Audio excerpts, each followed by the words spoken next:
Hi friends, ఎలా ఉన్నారు? నేను మీ దత్తు సార్. ఈరోజు మన వీడియోలో ఒక గురుకులానికి సంబంధించిన ఒక ఇంపార్టెంట్ టాపిక్ గురించి మనం మాట్లాడుకోబోతున్నాం. అదేంటంటే గురుకుల భర్తీలో గందరగోళం గురించి. సో గురుకుల నోటిఫికేషన్ సంబంధించిన గందరగోళం ఏంటి, అసలు ఎలా భర్తీ చేయాల్సింది, ఎలా భర్తీ చేస్తున్నారు, అసలు ఎందుకోసం ఇంత ఫాస్ట్గా నియామకం చేస్తున్నారు, ఈ విషయం గురించి మనం మాట్లాడుకునే ప్రయత్నం చేద్దాం. సో ముందుగా మీరు కనుక మన ఛానల్ని మొదటిసారిగా విజిట్ చేస్తే మన ఛానల్లో ఉన్న కంటెంట్ మొత్తం గమనించి నచ్చితే సబ్స్క్రైబ్ చేసుకుని మాకు సపోర్ట్ చేయండి ఫ్రెండ్స్. అలాగే మీ ఫ్రెండ్స్ ఎవరైనా ఉంటే వాళ్ళకు కూడా ఈ వీడియో షేర్ చేయండి. ఇక మరో విషయం ఏంటంటే డిఎస్సి ఆన్లైన్ టెస్టులు, ఓన్లీ ఎగ్జామ్స్ మాట. సో ఎగ్జామ్స్ రాయాలనుకునే వాళ్ళు మన ఛానల్లో అందుబాటులో ఉన్నాయి. So school assistant Telugu, school assistant social, ఎస్జిటికి సంబంధించిన ఆన్లైన్ టెస్టులు రన్ అవుతున్నాయి. సో ఇంట్రెస్ట్ ఉన్న వాళ్ళు డిఎస్సికి సంబంధించి ప్రిపేర్ కావాలనుకునే వాళ్ళు మన ఎగ్జామ్స్ రాసుకోవచ్చు. సో ఇక ఆ తర్వాత మన టాపిక్లోకి వెళ్ళినట్లయితే గురుకుల భర్తీలో గందరగోళం ఏంటంటే జేఎల్ నింపకుండానే డిఎల్ నింపకుండానే పీజీటీ నియామకం. మొన్న అత్యవసరంగా 9వ తారీఖు రోజు ప్రతి ఒక్కరికి ఫోన్లు చేశారు, మెసేజ్లు వచ్చాయి, అవన్నీ వచ్చాయి. 10వ తారీఖు రోజు రెండవ శనివారము. ఇక తర్వాత వచ్చినట్లయితే 11వ తారీఖు రోజు పీజీటీ సర్టిఫికేట్ వెరిఫికేషన్ అని చెప్పేసరికి అందరూ షాక్ అయిపోయారు. సరే అని పోతే అక్కడ ఆల్మోస్ట్ అందరూ ఒరిజినల్ సర్టిఫికేట్లని తీసుకుపోయారు. కానీ ఆ ఒరిజినల్ సర్టిఫికేట్ తీసుకుపోయిన తర్వాత ఈ చెక్ లిస్టు, దాంతోపాటు ఇవన్నీ ఉంటాయి కదా. సో ఈ చెక్ లిస్ట్ పైన ఈ గెజిటెడ్ సిగ్నేచర్స్ అవన్నీ అటెస్టేషన్ చేసేసరికి ఇవన్నీ కావాలసరికి హైదరాబాద్లో ఎవరైనా ఉన్నారేమో అని పరుగులు పెట్టారు ఇక. సో అట్లాంటి పరిస్థితి ఎదురైంది. అసలు వాస్తవం చెప్పాలంటే సరే, లైబ్రేరియన్ కావచ్చు, ఫిజికల్ డైరెక్టర్ కావచ్చు, అవన్నీ జనరల్గా ముందే భర్తీ చేస్తారేమో, ఆ తర్వాత మరి మీ పీజీటీ కంటే ముందు డిఎల్ జేఎల్ భర్తీ చేస్తారేమో అని ఇట్లా అనుకున్నారు. సో జస్ట్ రిజల్టే కదా పీజీటీ ఇచ్చారేమో అనుకున్నాము. కానీ వాస్తవం చెప్పాలంటే ముందు డిఎల్ నింపి, ఆ తర్వాత జేఎల్ నింపి, ఆ తర్వాత పీజీటీ నింపి ఉంటే అప్పుడు బాగుండేది. ఆ తర్వాత టీజీటీ నింపితే ఆటోమేటిక్గా అంటే కొంతమంది పెద్ద ఉద్యోగాలు వచ్చిన వాళ్ళందరూ పెద్ద ఉద్యోగానికి వెళ్ళిపోయి చిన్న ఉద్యోగాలు వచ్చిన వాళ్ళందరూ కింది స్థాయిలో ఉండిపోతారు. సో ఇప్పుడు ఏమవుతుంది, పీజీటీ సెలెక్ట్ అవుతారు క్యాండిడేట్లు. పీజీటీ సెలెక్ట్ కాగానే ఏమవుతుంది, వాళ్ళు రేపొద్దున మళ్ళీ జేఎల్ రిజల్ట్ పెడతారు, వాళ్ళు జేఎల్కి వెళ్ళిపోతారు.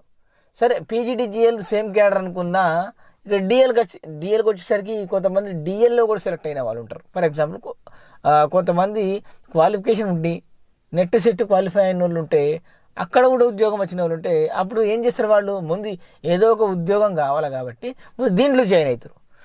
ఒక నెల 2 నెలలు ఉద్యోగం చేసిన తర్వాత ఏమవుతుంది, మళ్ళీ డిగ్రీ లెక్చర్ వెరిఫికేషన్కి వెళ్తారు. అక్కడ సెలెక్ట్ అయితే జాబ్ ఇది పెడతారు, అటు వెళ్ళిపోతారు. సో ఇది ప్రాబ్లం.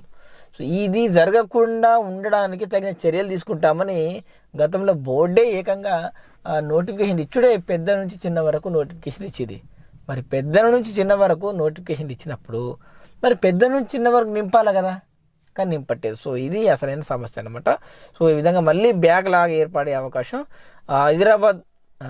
ఆధారాబాదరగా సర్టిఫికేట్ల వెరిఫికేషన్, వ్యవధి ఇవ్వకుండా వెరిఫికేషన్ పిలుపు, ట్రిప్ ప్రణాళికలు లేమితో గురుకుల ఈ ప్రణాళికలు లేకుండా గురుకుల బోర్డు చేసే పనితో అభ్యర్థుల ఇక్కట్లు, సర్టిఫికేట్ల అటెస్టేషన్ కోసం హైదరాబాద్ రోడ్లపైన పరుగులు అని చెప్పేసి ఈ వార్త రావడం అనేది. సరే ఇది ఏ పేపర్లో వచ్చినా ఈ వార్త అయితే వాస్తవమే. సో మొత్తానికైతే ఇలాంటి పరిస్థితి జరగకూడదు, ఏం జరగకూడదు అనుకున్నామో అదే జరుగుతుంది. మరి వీళ్ళు కూడా మరి తెలిసి చేస్తున్నారా, తెలియక చేస్తున్నారా, అసలు ఏ ఇంటెన్షన్తో ఇలా చేస్తున్నారని తెలియదు. వాస్తవం చెప్పాలంటే ఇంకా ఇప్పటికీ రిజల్ట్ లేదు. అసలు ఎవరికి ఎన్ని మార్కులు వచ్చినాయో అనేది పర్సనల్గా తప్ప అసలు ఓవరాల్గా జనరల్ ర్యాంకింగ్స్ లేదు. ఇప్పుడు గ్రూప్ 4 ఉంది. గ్రూప్ 4లో జనరల్ ర్యాంకింగ్స్ 7 లక్షల మంది ఎగ్జామ్ రాస్తే 7 లక్షల మంది రిజల్ట్ ఇచ్చారు. ఆ తర్వాత 1:2 పెడితే ఏమైంది అంటే నమ్మకం ఏర్పడుతుంది, అయ్యో మనకంటే ముందు చాలా మంది ఉన్నారు కదా అని చెప్పేసి నమ్మకం ఏర్పడుతుంది. అసలు ఎవరికి ఎన్ని మార్కులు వచ్చినాయో తెలియకుండా, పారదర్శకత లేకుండా డైరెక్ట్ నీకు ఉద్యోగం ఇస్తున్నాం పో అని చెప్తే ఉద్యోగం రాని డౌట్ పడతాడా. సో ఇది పరిస్థితి ఇక్కడ. సో ఇక జేఎల్ డిఎల్ వదిలి నేరుగా పీజీటీ మాత్రమే భర్తీ చేస్తున్నారు. ఈ విధంగా సేవలాల్ బంజారా భవన్లో సర్టిఫికేట్ వెరిఫికేషన్కి హాజరైన అభ్యర్థులకు విపరీతమైనటువంటి ఇక్కట్లు, బాధలు అయితే ఉన్నాయి.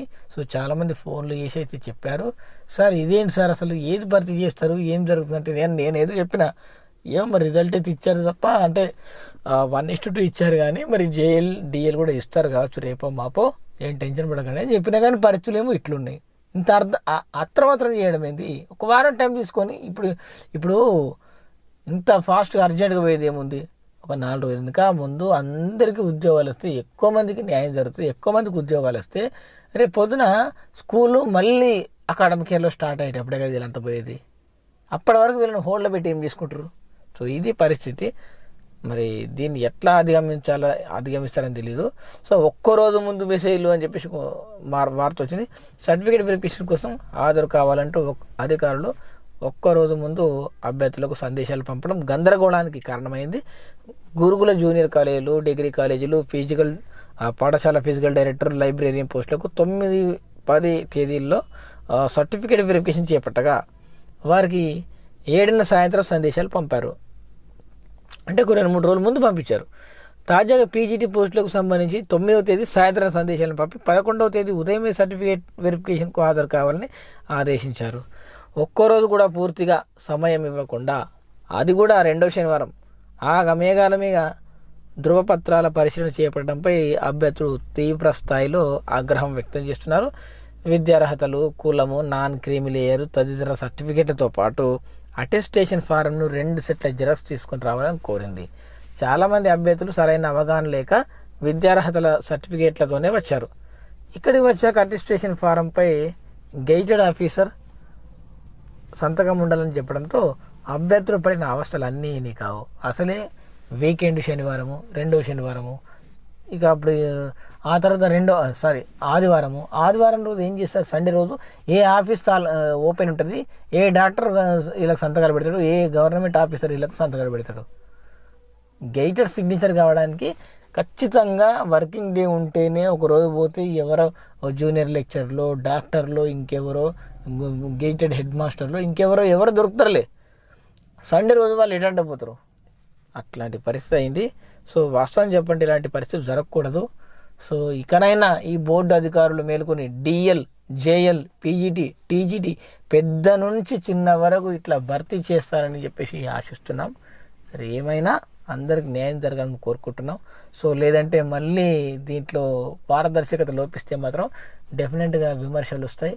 అసలే ఇది మళ్ళీ ఎంపీ ఎలక్షన్ల కాలం. ఈ టైంలో ప్రభుత్వం ఇలాంటి పనులు చేయకూడదు. సో ప్రభుత్వం బోర్డుకు అప్పచెప్పింది, కానీ బోర్డే ఈ విషయంలో కొన్ని జాగ్రత్తలు తీసుకుంటే బాగుండేది. సో ఇది నా అభిప్రాయం. మరి పేపర్లో వచ్చింది, నేను చెప్పదలుచుకుంది ఇది. మరి మీరేమనుకుంటున్నారనేది కామెంట్ సెక్షన్లో తెలియజేయండి. ఇది ఫ్రెండ్స్ ఇవాళ వీడియో. మీరు కనుక ఫస్ట్ టైం మన ఛానల్ చూస్తే మన ఛానల్ని సబ్స్క్రైబ్ చేసుకోండి. ఇంతవరకు వీడియో చూశారంటే డెఫినెట్గా నచ్చే ఉంటుంది. ఇక ఆన్లైన్ టెస్టులు ఎవరైనా రాసుకోవాలనుకుంటే school assistant Telugu, school assistant social, SGT, డిఎస్సికి సంబంధించిన టెస్టులు ఉన్నాయి.